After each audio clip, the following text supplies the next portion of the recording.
So we are back taking a look at episodes 3 and 4 of the Chilling Adventures of Sabrina, the Trial of Sabrina Spellman, and Witch Academy. And what I liked about these two episodes is that what I was expecting, episodes 3 and 4 kind of dialed things back a little bit, which I appreciated. There were a couple question marks I have about the storyline, but I think I appreciate that because these two episodes really gave me a chance to kind of dig into the mythology and also process what I got from the previous two episodes, which again, if you saw my review, you know, which were an excellent setup. Let me jump into some of the details and some of the main themes and highlights and let you know what I liked and a couple things could be worked on.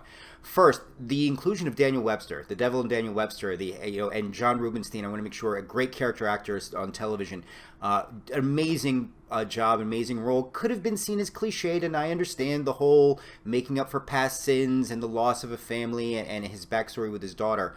But just the idea of bringing Daniel Webster in and having Daniel Webster be the defense attorney for Sabrina, I thought was just such a nice touch. And as hell-based courtroom procedurals go, I really like the back and forth between him and Father Blackwood. I just thought that was a nice touch across the board.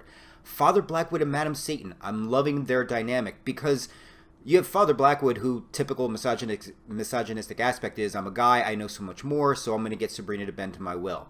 Madam Satan's interesting in the sense that she gives off this air of like, well, we're going to destroy the patriarchy and we're going to establish female power and emboldenment, and she still works for the Dark Lord, who is a guy who has still very misogynistic attitudes towards things. So all of these things she's doing to manipulate Sabrina and everything else she thinks is empowering, but at the end of the day, she's not doing anything except serve somebody who still sees men in the more powerful position than women do. So I think it's a very interesting. You have two power players who think they're smarter when it comes to Sabrina than they actually are. The trial, as a metaphor for the sexual harassment case, I think it was right there, and I think it was handled beautifully. This idea when you have Father Blackwood, who's essentially saying, like, come on, you asked for it. And you see in the very beginning, it was like, well, you did this, you did this, you did this. There's even a reference in the episode about, I think it's from one of the Weird Sisters, about cock teasing the Dark Lord. That's, again, I love the way that the Trial of Sabrina was used as really just a great allegory for this idea of, like, every day women are put on trials for just wanting to have ownership of their own lives and their own bodies.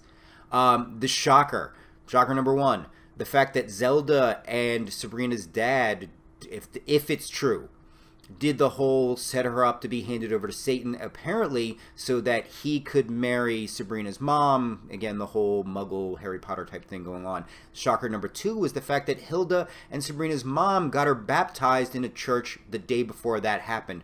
That was a nice 1-2 combination that I loved. I mean, we know she's half-half, but I love to hear the kind of the church religion dynamic that came into play. That was a particularly nice touch. The Kinklemen. Stereotype. Miners, small town, younger brother is a dreamer and doesn't want to go into the family business. The dad is abusive, and we got the middle. It's cliche, and I will say that. It is saved by the acting, and it is saved by the dynamic between the brothers. And again, we know we can't help but shake this feeling that something's going to happen to Harvey's brother, but still, as cliched as it was, I did like the acting, and it kind of rose the Kinkle family dynamic above what I was kind of like, oh, this is what we're going to get.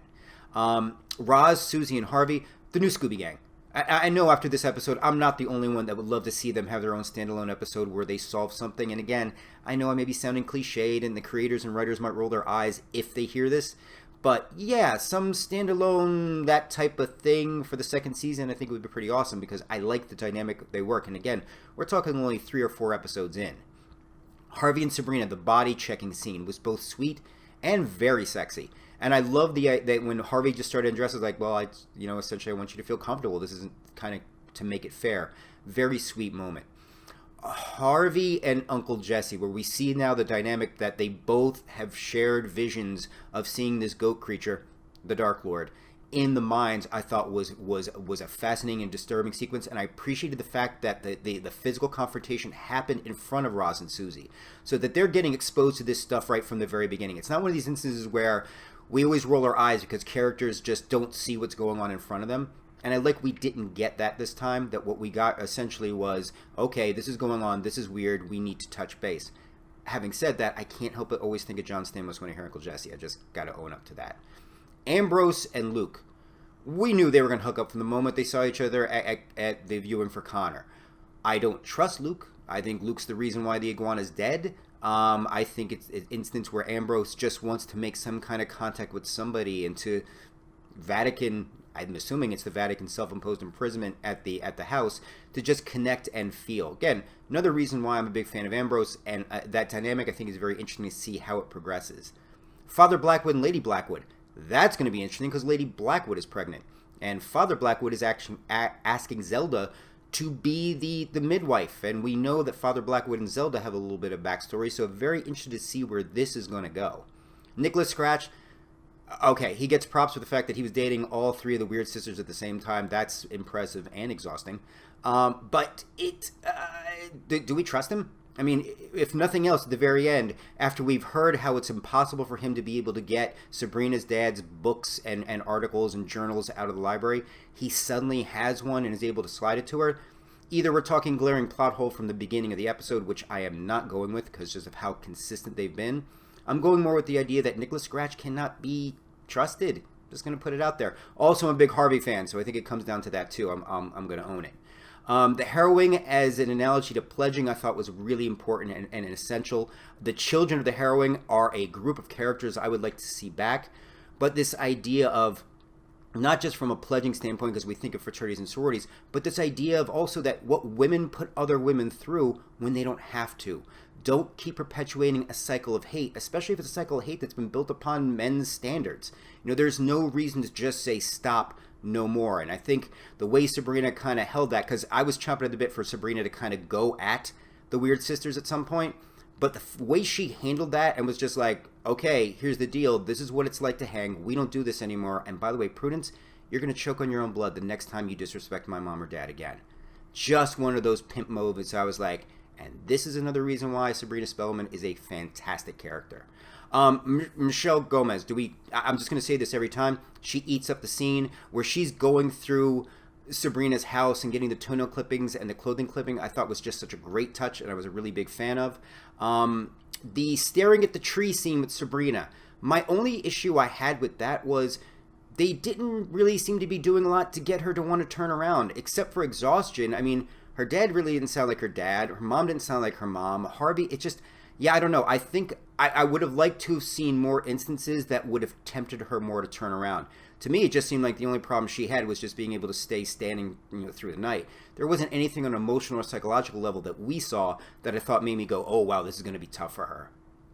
The Weird Sisters. Yeah, finally. Still big fans of them. Still big fans of Prudence. I think there's a lot of backstory to them, but it was really nice to see Sabrina give them, like, that comeuppance.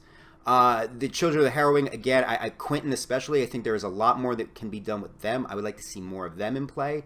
The Father Blackwood Weird Sisters did not know that he had sent Prudence and the Weird Sisters after Sabrina. And I think, again, it goes back to what I said in my previous review. There are three areas in play. There's Sabrina and what she wants. There's the Dark Lord and with Madam Satan. And now I think it's clearly defined. There's Father Blackwood and the Coven. So again, it's more of a trifecta fight. It's a three-way dance, to use a professional wrestling term, than it is more than a one-on-one. And again, I appreciate that because it adds layers. Sometimes some people can be the bad guys, sometimes they can be anti-heroes, and sometimes they can be the good guys, depending on the scenario and situation. And finally, the last two things. It's interesting how Sabrina is starting to really get more distance from Harvey already, and she hasn't even signed the book yet. We see at the end that the not paying attention and more concerned about what's going on at the school.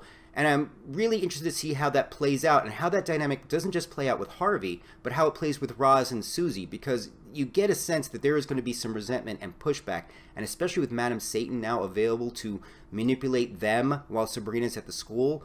It's a deadly, horrible 1-2 combination. And then finally, in the last one, the Hellraiser box.